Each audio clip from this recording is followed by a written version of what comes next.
കാലമൊരജ്ഞാത കാമുകൻ എന്നുള്ള പാട്ട് എഴുതുമ്പോൾ ആകാശ പൂവാടി തീർത്ത് തരും, പിന്നെ അതിനുള്ള അരക്കില്ലം പണിഞ്ഞു തരും. ഈ സ്ത്രീകളെ കാണുന്നു, ഇപ്പോൾ വളരെ മനോഹരമായ പ്രണയഗാനങ്ങൾ എഴുതിയ ആളാണ്. എന്നാൽ സ്ത്രീകളോട് ചില ഘട്ടങ്ങൾ ഉപമിക്കുമ്പോൾ ഒരു കാലമൊരു അജ്ഞാത കാമുകൻ ശരിക്കും സ്ത്രീകളോട്, സ്ത്രീ അല്ലത്.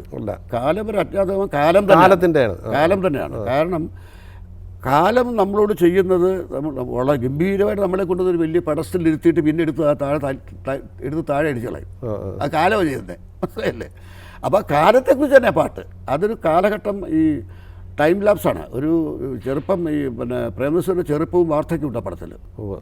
കാലചക്രം കാലചക്രം ചിരിക്കുമ്പോൾ. പിന്നെ അതിനകത്ത് വേറെ ഒരു ചെറിയായിട്ടുള്ള ഒരു എൻ്റെ മനസ്സിൻ്റെ അടുത്തുള്ളൊരു ദുഃഖം കൂടെ ഉണ്ട്, ഒരെണ്ണം കൂടെ ഉണ്ട്. ദേവരാജൻ ഞാനും കൂടെ പിണങ്ങിയ ഇണങ്ങിയ പടം അത്. ശരി. അപ്പോൾ അപ്പോൾ ഇണങ്ങിയുടെ പടം എന്ന് വെച്ചാൽ എന്നോട് അദ്ദേഹം വേറൊരു നിർമ്മാതാവായിട്ട് എൻ്റെ വീട്ടിൽ വരിക, തമ്പി സ്ക്രിപ്റ്റ് എഴുതി കൊടുക്കണമെന്ന് പറഞ്ഞിട്ട് ആലോചിച്ച് നോക്കണം.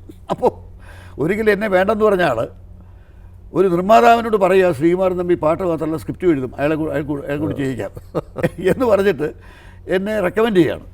അപ്പോൾ അതും എൻ്റെ മനസ്സിലുണ്ട്. കാലമൊരജ്ഞാത കാമുകൻ, ജീവിതമോ പ്രിയ കാമുകി, കനവുകൾ നൽകും, കണ്ണീർ നൽകും, ഭാര്യപ്പുലരും വലിച്ചെറിയും.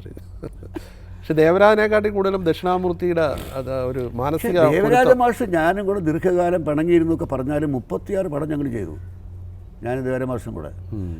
അതിലെ പല പാട്ടുകളും വയലാറിനാണ് തെറ്റിദ്ധരിക്കപ്പെടാൻ കാരണം അതാണ്. കാരണം ദേവരാജ മാഷ മ്യൂസിക് കേൾക്കുമ്പോൾ അത് വയലാറിൻ്റെ പാട്ടാന്ന് വിചാരിക്കും. ദേവരാജ മാഷിൻ്റെ വ്യക്തിത്വം ഉണ്ടല്ലോ, അദ്ദേഹം സംഗീതം എവിടെയും തിരിച്ചറിയും.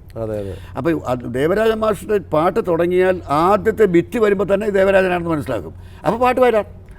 അങ്ങനെ പലരുടെയും താങ്കളുടെ പാട്ടുകൾക്ക് പിതൃത്വം പലർക്കും അത് അവരുടെ കുറ്റമല്ല, ഇതിന് കാരണം ഇതാണ്.